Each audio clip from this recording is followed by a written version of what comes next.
Hey guys, मैं in the 24/7 everything से स्वागत करता हूं आप सब लोगों को अपने यूट्यूब चैनल पे। तो हम फिर से वापसी आ चुके हैं लेकर एक नई वीडियो जो कि है Asus Zenfone Max Pro M1 पे related to a new custom ROM जिसका नाम है डिसेंडेंट 11.5। तो चलिए स्टार्ट करते हैं। जैसे कि आप फ़ोन की स्क्रीन पे देख पा रहे हो कि ये एंड्रॉयड 11 बेस कस्टम रोम है। इसके बाद कुछ छोटी मोटी सी discussion on the basis of about section.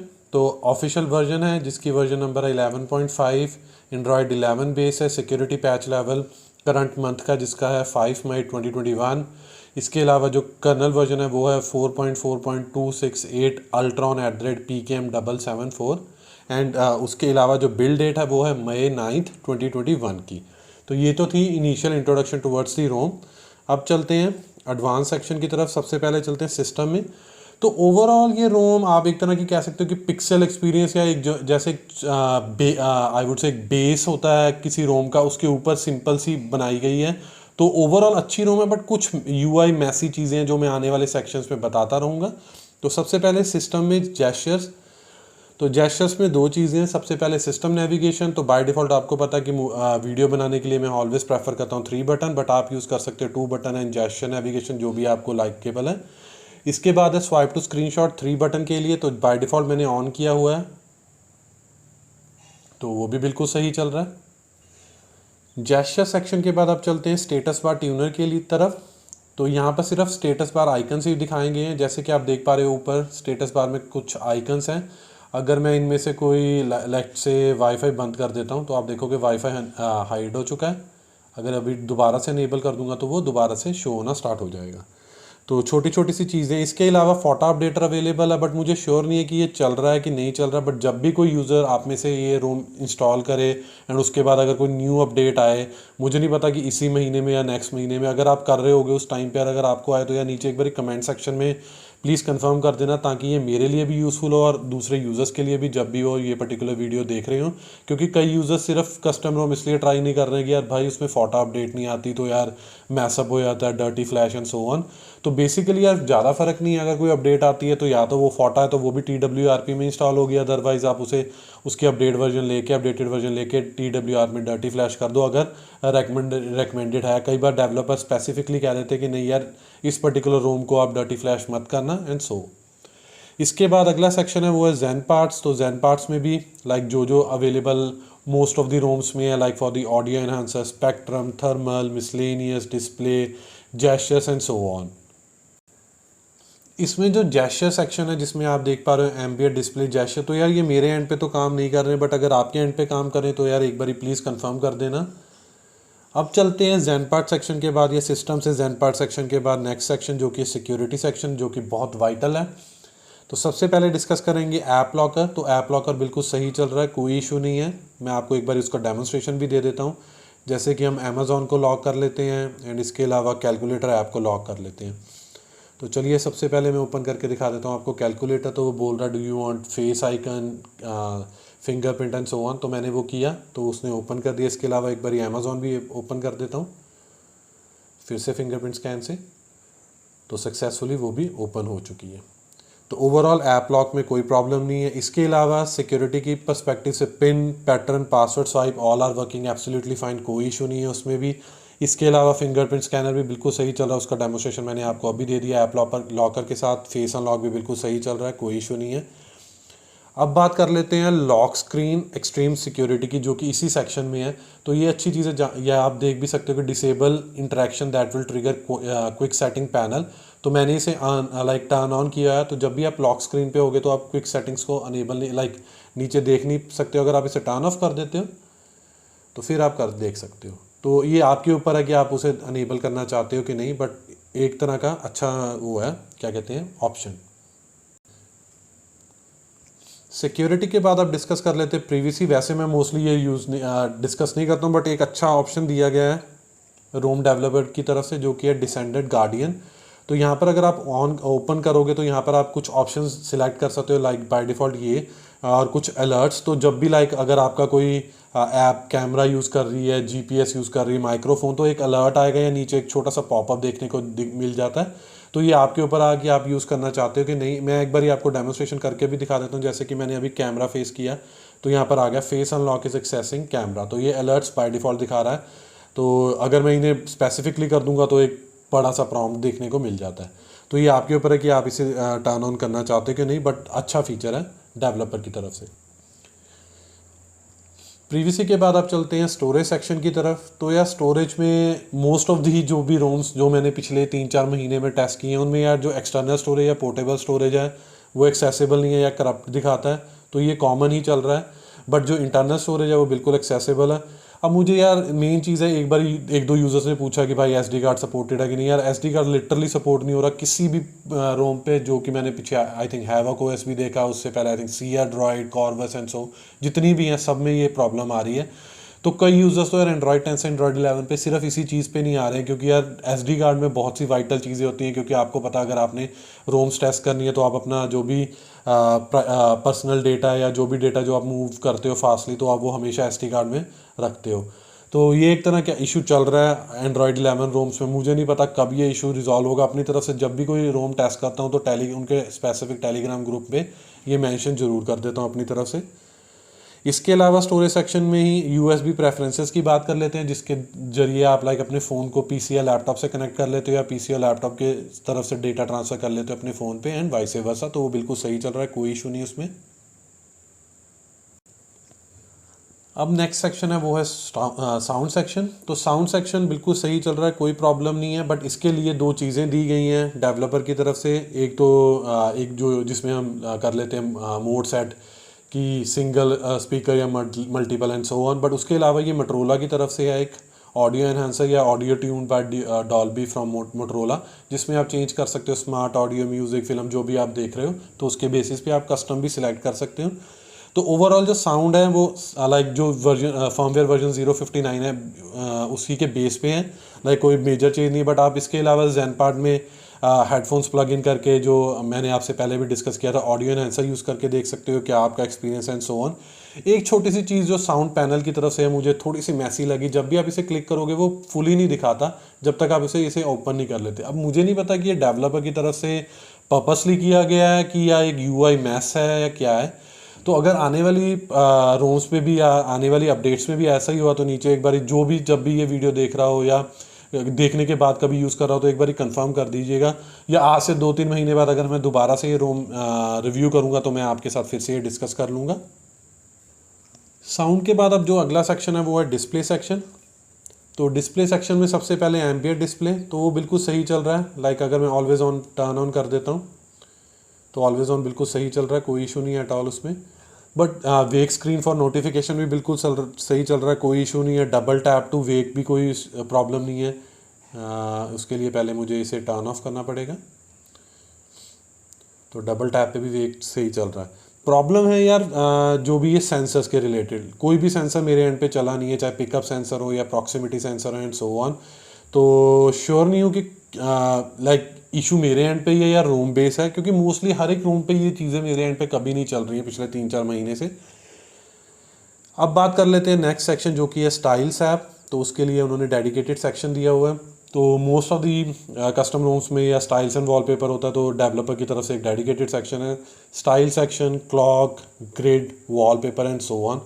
तो जैसे कि बाय डिफ़ॉल्ट मैं ये वॉलपेपर यूज़ कर रहा हूँ, तो स्टाइल के पर्सपेक्टिव से मैंने एक custom wallpaper like custom theme use की हुई है, तो मैं उसे अनेबल कर लेता हूँ और फॉन्ट एंड सब कुछ वो उसी के बेस पे चेंज कर देगा। तो अब दोबारा से चलते हैं, अब आप देख सकोगे कि सब कुछ उसी के बेस पे चेंज हो चुका है, एक्सेंट कलर भी एंड सो। इसके अलावा अगर आप उसे डिफ़ॉल्ट करना चाहते हो तो आप एक ऑप्शन है कि कीप द करंट वॉलपेपर, ताकि वो जो नया वॉलपेपर है उससे ओवरराइड ना कर दें। तो वो करके देख लीजिए, अब वो चेंज हो चुका है दोबारा से। इसके अलावा क्लॉक फेस है, तो बाय डिफ़ॉल्ट मैं ये यूज़ कर रहा हूँ सैमसंग क्लॉक। चलिए सोनी का ये वर्जन यूज़ करके देख लेते हैं। तो आप देख सकते हो स्ट्रेंज, वो मेरी तरफ से इशू था। तो ये है उसका एक क्लॉक फेस। तो ये आपके ऊपर है कि कौन सा आप शो करना चाहते हो। उसके बाद ग्रिड सेक्शन एंड वॉलपेपर। अगला सेक्शन जो इसी में है वो है ये थंब यूआई। तो बेसिकली अगर आपने सैमसंग वन यूआई यूज़ किया हो या कुछ और रोम जिसमें ये कस्टम, तो इसमें क्या होगा, लाइक बाय डिफ़ॉल्ट ये ऐसे सेक्शन दिखा रहा है। एज सुन एज मैं थंब यूआई कर दूंगा तो वो सिंगल हैंडेड यूज़र्स के लिए बेनिफिशियल है। तो इसमें टॉप सेक्शन या नियरली अबाउट 40% उन्होंने सिर्फ हेडर को दे दिया ताकि आप सिंगल हैंडेडली उसे यूज़ कर सको। ये आपके ऊपर है। बट मुझे ये प्रेफरेंस अच्छी नहीं लगती है, मे बी आपको पसंद आए। इसके बाद है लॉक स्क्रीन। तो लॉक स्क्रीन में same cheese, show lockdown option by default मैंने टर्न ऑन किया हुआ है, तो वो यहाँ पर शो कर रहा है, नहीं करोगे तो वो रिमूव हो जाएगा। वही अगला सेक्शन एम्बिएंट डिस्प्ले, जो सेंसर्स हैं अगेन वो काम नहीं कर रहे हैं मेरे एंड पे, लाइक जो मैंने आपसे पहले ही डिस्कस कर लिए पिकअप एंड प्रॉक्सिमिटी, ये सिर्फ एक रिडंडेंसी है, इस सेक्शन में भी दी हुई है, कई और सेक्शंस में भी। इसके अलावा भी दो और ऑप्शन है, एक है टैप टू वेक या डबल टैप टू स्लीप, तो वो सब कुछ सही चल रहे हैं। Let's say tap to wake, तो ये मैंने आपको ऑलरेडी दिखा दिया है। अगर आप इसे tap like double tap to sleep करना चाहते हो तो स्क्रीन पे जाके अगर आप ऐसे करोगे तो वो डबल टैप टू स्लीप भी हो जाएगा, तो ओवरऑल कोई इशू नहीं है। अब डिस्प्ले सेक्शन के बाद जो क्रिटिकल पार्ट आता है वो आता है बैटरी सेक्शन, जिसमें हम डिस्कस करेंगे charging time, ideal battery drainage and battery consumption with respect to gaming apps और सो। एक और चीज़ यार, लाइक कुछ पिछले 3-4 दिन में कई यूज़र्स ने बोला कि ब्रदर आप लाइक वीडियो के रिव्यू पार्ट में एंड सो ऑन बहुत यूज़ करते हो। यार एक तरह का ना यार, एक तरह मतलब आदत सी पड़ चुकी है, क्योंकि मैं कॉन्टीन्यूसली बनाता हूँ, ये नहीं है कि वीडियो पहले शूट कर लिया और ऑडियोज़ के बाद, तो ये सब कुछ साथ के साथ चल रहा है। तो कई बार यार एक तरह का यार फिलर ही हो जाता है, एंड सो ऑन ऐसे करके। तो कोशिश करूँगा आगे से इसे कम यूज़ करूँ, बट फ्लो में निकल जाता है। तो सबसे पहले डिस्कस कर लेते हैं बैटरी चार्जिंग टाइम। तो बेसिकली इस पर्टिकुलर फ़ोन ने जो टाइम लिया है लाइक फुली चार्ज होने के लिए फॉर 0 to 100%, वो था नियरली अबाउट 3 आवर्स, कभी 2 आवर 58 मिनट, कभी 2 आवर 59 मिनट या कभी 3 आवर। तो मैंने ओवरऑल ऑन एन एवरेज इसे 3 आवर्स ही लिया है, but maybe 258 like 2 hour 58 minute या 2 आवर 59 भी आ सकता है। बट अगेन मैं इसी बता दूं कि मैं जो चार्जिंग के लिए चार्जर यूज़ कर रहा हूँ वो इसी के साथ जो डिफ़ॉल्ट चार्जर आता है उसी पे रिवर्ट कर चुका हूँ with a custom USB cable. तो अगेन मे बी आपके एंड पे शायद 3 आवर से 3:15 हो जाए एंड सो ऑन, बट इससे ज़्यादा नहीं होना चाहिए। इसके बाद अब बात कर लेते हैं आइडियल बैटरी ड्रेनेज की। तो वो ज़रूर है, बट बहुत आई वुड से एक लिमिटेड वे में है। लाइक अगर आपने अपना फ़ोन आइडियल स्टेट में रखा है फॉर 7 to 8 आवर, तो आप अपने एंड पे देखोगे कि 1 to 2% ऑफ बैटरी ड्रेनेज आपको देखने को मिल सकती है। कई केसेस में शायद 2 to 3% भी हो जाए, बट ये डिपेंड करता है कि आपने कितनी ऐप्स इंस्टॉल की हैं, क्योंकि कई ऐप्स बैटरी हंग्री होती हैं जो कॉन्स्टेंटली वाईफाई को चेक कर रही हैं या मोबाइल डेटा को चेक कर रही हैं, कोई भी बैकग्राउंड ऐप्स को, तो उन केसेस में बैटरी थोड़ी थोड़ी करके ड्रेन होती रहती है। एंड इसके अलावा अगर आप 10 to 11 आवर्स रखते हो तो कभी कभार 2 to 3% या 3 to 4% बैटरी ड्रेनेज भी आपको देखने को मिल सकती है। अब बात कर लेते हैं battery consumption with respect to gaming. तो उसके लिए सबसे पहले मैं ओपन कर लेता हूँ कॉल ऑफ ड्यूटी ऐप। तो कॉल ऑफ ड्यूटी ऐप में या गेम में मैंने ग्राफिक्स या ऑडियो ग्राफिक सेटिंग्स का सेक्शन ओपन कर लिया है। तो आप देख सकते हो कि ग्राफिक क्वालिटी जो हमें अवेलेबल है हाई, वो है मीडियम सेक्शन पे, और फ्रेम रेट है हाई। तो मैं इन्हीं सेटिंग्स को यूज़ करके मैंने 2 से 3 बार 1-1 घंटे के गेम प्ले करके देखे, तो उसके बेसिस पे मैं अपना एनालिसिस आपके साथ शेयर करूँगा। तो बेसिकली 1 घंटे के गेम प्ले के लिए कभी कभार 11 to 12% बैटरी कंजप्शन हुई है, कभी 12 to 13%। मे बी आपके एंड में कभी कभार 1 से 2% ऊपर नीचे हो सकता है। एंड इसके अलावा जो मैंने टेम्परेचर रीडिंग्स नोट की, कभी 31 से 36 गया, कभी 34 से 38 गया एंड सो ऑन। तो एटमोस्ट 38 तक ही गया, इससे ज़्यादा नहीं गया। एंड जो गेम प्ले था वो स्मूथ था। मैं बटर स्मूथ नहीं कहूँगा, क्योंकि कभी कभार मुझे ऐसा लगा कि जैसे स्लो हो रहा है, बट ये भी नहीं है कि बिल्कुल स्लो है, कभी कभार यार वाईफाई की तरफ से भी इशू आ सकते हैं, but mostly game play smooth था। अब ओपन कर लेते हैं फ्री फायर गेम। तो फ्री फायर में भी मैंने ग्राफिक सेटिंग्स सेक्शन ओपन किया, जिसमें अल्ट्रा ग्राफिक्स यूज़ कर रहा था, हाई परफॉर्मेंस यूज़ कर रहा था एंड हाई FPS। तो अगेन इस पर्टिकुलर गेम के लिए भी मैंने लाइक 2 से 3 बार 1-1 घंटे के गेम प्ले करके देखे, और उसके बेसिस पे जो एनालिसिस है, लाइक 1 घंटे के गेम प्ले के लिए जो बैटरी कंजप्शन कभी 13 to 14% है या कभी 14 to 15%, तो आपके एंड पे भी 1 to 2% ऊपर नीचे हो सकती है। और जो बैटरी टेम्परेचर मैंने नोट डाउन किया ड्यूरिंग गेम प्लेस, तो कभी 31 से 35, 32 से 35, 33 से 36, बट 36 से कभी ज़्यादा नहीं गया। बट अगेन वही बात, एक और बात ऐड करना चाहूँगा कि यार जब भी आप गेम प्ले करो या गेम खेल रहे हो, तो यार कोशिश करो कि वेल वेंटिलेटेड जगह पे बैठे हो, ताकि जो हीट जनरेशन होती है फ़ोन की तरफ से वो थोड़ी कम हो, क्योंकि हम ऑलमोस्ट समर सीज़न में हैं। तो इस समर सीज़न में थोड़ा टेम्परेचर फ्लक्चुएट कर रहा है, कभी किसी दिन ज़्यादा होता है, कभी किसी दिन हेज़ी होता है, या आई वुड से थोड़े थोड़े लाइक क्लाउडी भी है। तो उसमें टेम्परेचर या हीट जो जनरेशन है वो कम ज़्यादा देखने को मिल सकती है आपको। पर जो गेम प्ले था इसमें बिल्कुल बटर स्मूथ था, कोई इशू देखने को नहीं मिला। एज इस पर्टिकुलर रोम में कोई डेडिकेटेड एडवांस सेक्शन नहीं है, पर डेवलपर ने हर एक सेक्शन में कुछ ना कुछ एडवांस दी हुई है चीज़ें, तो इसमें भी उन्होंने बैटरी परसेंटेज को दिया। मेरे हिसाब से आई थिंक हर एक रोम में ये बैटरी सेक्शन में ही होना चाहिए रादर देन कोई एडवांस सेटिंग्स। आप उसमें भी दे सकते हो, बट यहाँ से कभी लाइक हाइड मत करो, रोम डेवलपर्स की तरफ से को बोल रहा हूँ। तो बैटरी परसेंटेज अगर आप इसे हाइड कर दोगे तो वहाँ से डिसेबल हो जाएगा, और अनेबल कर दोगे तो बिल्कुल सही चल रहा है। इसके बाद जो नेक्स्ट सेक्शन डिस्कस करना चाहूँगा वो है डिसेंडेंट हेल्थ। तो ये बहुत अच्छा सेक्शन है जिसमें कोविड-19 के बेसिस पे डेटा अवेलेबल है। तो इस टाइम पे कुछ नहीं दिखा रहा है, एक बार रिफ्रेश करके देख लेते हैं। तो अकॉर्डिंग टू लेटेस्ट एपीआई जो फैच हुई हैं 664 केसेस दिखा रहा है, इतने critical cases and so on. तो आप इसे यूज़ कर सकते हैं to track the COVID situation India में इस टाइम पे। मुझे नहीं श्योर कि बाकी और कंट्रीज़ में कैसे बिहेव कर रहा है। डिसेंडेड हेल्थ सेक्शन के बाद आप चलते हैं नेक्स्ट सेक्शन जो कि है कनेक्टेड डिवाइसेस। तो कनेक्टेड डिवाइसेस में सिर्फ मैं दो ही चीज़ें टेस्ट करता हूँ, एक होता है ब्लूटूथ और दूसरा होता है स्क्रीन कास्टिंग। तो Bluetooth is working absolutely fine, चाहे वो फाइल ट्रांसफ़र के लिए हो या ऑडियो वाया ब्लूटूथ डिवाइसेस के लिए हो। स्क्रीन कास्टिंग ना तो यार ये इंटेल बेस्ड लैपटॉप पे कनेक्ट हो पाया, ना AMD बेस पे, इवन वो प्रॉम्प्ट भी नहीं दिखाता जहाँ पर हम पिन एंटर कर सकें। तो अगेन लाइक जैसे कि 3 से 4 महीने में जितनी भी रोम यूज़ कर रहा हूँ स्क्रीन कास्टिंग किसी में भी नहीं चल रही है। तो एक ये इशू हो गया, और एक दूसरा जो SD कार्ड वाला, ये दोनों यार अनोइंग है हर एक एंड्रॉयड 11 बेस रोम पे। कई यूज़र पूछ रहे थे यार ब्रदर मैं कास्टिंग यूज़ कर रहा हूँ तो रोम कौन सी यूज़ करूँ। तो यार ब्रदर एंड्रॉयड 11 रोम्स में मोस्टली स्क्रीन कास्टिंग चल नहीं रही है और SD कार्ड वैसे काम नहीं कर रहा, तो एक तरह का इशू ही चल रहा है। अब बात कर लेते हैं नेटवर्क एंड इंटरनेट की तरफ से। तो सबसे पहले वाईफाई कॉलिंग बिल्कुल सही अवेलेबल है एंड वर्किंग है both for Jio and Airtel, कोई इशू नहीं है। इसके अलावा नेटिव वीडियो कॉल और कॉल रिकॉर्डर ऑप्शन दोनों ही लाइक अनअवेलेबल हैं, तो इनके ऊपर कोई बात नहीं कर सकते। इसके अलावा status of wifi, mobile, SMS या कॉल्स, तो उसमें कोई इशू नहीं है, कोई ग्लिच नहीं है, विदाउट एनी इशू बिल्कुल बटर स्मूथ चल रही है सारी चीज़ें। तो नेटवर्क एंड इंटरनेट सेक्शन के बाद अब चलते हैं क्विक सेटिंग सेक्शन पे। तो उसमें सबसे पहले एक चीज़ आपको दिखाऊंगा कि यहाँ पर ये जो सेक्शन है कभी कभार मैसी होता है यार, जब आपके पास प्रॉम्प्ट हो या कुछ और चीज़ें हों। तो ये जो UI है मेरे हिसाब से ये थोड़ी सी चीज़ डेवलपर को देखनी चाहिए कि ये कैसे फिट कर सकें, क्योंकि ये चीज़ अगर थोड़ी सी फिट हो जाए तो हमारे पास थोड़ी एम्पल स्पेस हो जाएगी। और ये जो सेक्शन है जहाँ पर वो दिखा रहा है 12.19 KB and so other sections, तो ये कभी कभार आपको मैसी देखने को मिल सकता है जब आपके पास कैलेंडर इनवाइट है एंड सो ऑन।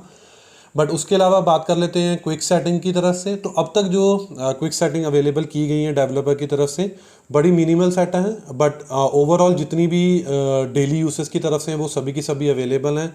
जैसे कि डार्क थीम टॉगल हो गया, टॉर्च होगी, ज़ेनपार्ट सेक्शन हो गया, मोटो ऑडियो हो गया जो मैंने आपके साथ ऑलरेडी डिस्कस कर लिया साउंड सेक्शन में, स्क्रीन रिकॉर्डर हो गया एंड ऑटो ब्राइटनेस होगी। तो screen recorder is working absolutely fine, चाहे वो डिवाइस की ऑडियो के लिए हो, चाहे माइक्रोफोन की ऑडियो के लिए हो, या माइक्रोफोन या डिवाइस दोनों के लिए, तो उसमें कोई इशू नहीं है।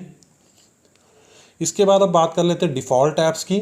तो जब भी आप इस पर्टिकुलर रोम को फ्लैश करोगे या इंस्टॉल करोगे, जो मैं आने वाले सेक्शन में दिखाऊंगा भी, तो बाय डिफ़ॉल्ट ये जो बेयर बोन स्ट्रक्चर आता है ऐप्स का वो अवेलेबल होगा, जिसमें आपको बाय डिफ़ॉल्ट गूगल कैमरा गो देखने को मिल जाएगा, FM रेडियो देखने को मिल जाएगा, कीवी ब्राउज़र देखने को मिल जाएगा, मेट्रो म्यूज़िक प्लेयर देखने को मिल जाएगा, एंड उसके अलावा मोटो ऑडियो जो मैंने ऑलरेडी आपके साथ डिस्कस कर लिया वो देखने को मिल जाएगा, एंड रिकॉर्डर्स, एंड उसके अलावा स्टाइल्स एंड वॉलपेपर ऐप जो हमने डिस्प्ले सेक्शन में देखा वो लाइक एक डेडिकेटेड सेक्शन दोबारा से देखने को मिल जाएगा। तो ओवरऑल डिफ़ॉल्ट ऐप्स में जितनी भी ऐप्स हैं वो सारी अच्छी हैं, सब चल रही हैं। सबसे अच्छी बात यार FM रेडियो जो मैं हमेशा तवज्जो देता हूँ, क्योंकि यार कई यूज़र्स के लिए बहुत एक तरह की लाइफ लाइन है, क्योंकि वो अपने टाइम को कट डाउन करने के लिए FM रेडियो बहुत यूज़ करते हैं। अब बात कर लेते हैं फर्मवेयर वर्जन नीडेड। तो पिछली कुछ ऐप्स में फर्मवेयर वर्जन नहीं चल रही थी, तो यार वो उस टाइम पे मैं कभी कभार जो लाइक मैजिस था उसे मैं 22 या 22 से अबव वाली जो भी वर्जन उसे अपडेट कर लेता था, शायद उस करके था। इस टाइम मैंने सिर्फ 21 पॉइंट समथिंग पे रखा है, तो तभी करके वो दिखा रहा है। तो वैसे तो मुझे कुछ नहीं लाइक श्योर नहीं हो कि 059 ही मिनिमम है, मे बी यार 050 या जो भी पाई बेस जो भी पहली अपडेट थी शायद वो सभी कंपैटिबल हैं। बट मेरी तरफ से मैं लेके चल रहा हूँ कि 059 और अबव जो भी आप फर्मवेयर यूज़ करोगे वो सभी की सभी कंपैटिबल हैं। इससे पिछली भी यूज़ करके देख सकते हो, पर 059 जो एंड्रॉयड पाई फर्मवेयर थी वो एक तरह की पहली स्टेबल फर्मवेयर वर्जन थी आसूस की तरफ से। अब बात कर लेते हैं प्ले प्रोटेक्शन सर्टिफिकेशन की। तो डिवाइस इज सर्टिफाइड आ रहा है, मैंने इसे कोई मैजिस के थ्रू नहीं किया, बाय डिफ़ॉल्ट आ रहा है, तो बिल्कुल सही है चल रहा है, इसमें कोई इशू नहीं है हमें। इसके अलावा बात कर लेते हैं कैमरा टू API की। तो बाय डिफ़ॉल्ट लेवल 3 की सपोर्ट अवेलेबल है। वाइड वन सर्टिफिकेशन मेरे एंड पे L3, अब तो आप भी यार हैप्चुअल हो चुके होंगे कि क्योंकि मेरे एंड पे तो ये L3 ऑलमोस्ट 1.5 साल हो चुका है, आई वुड से होने वाला है, क्योंकि आई थिंक 31 जनवरी 2020 को पहली बार हमें एंड्रॉयड 10 बीटा 1 की फर्मवेयर लाइक अपडेट अवेलेबल हुई थी और उसी के बाद मैंने उसकी फर्मवेयर वर्जन TWRP मोड पे इंस्टॉल कर ली थी और उसके बाद मैं कभी भी L3 से L1 पे नहीं आ पाया।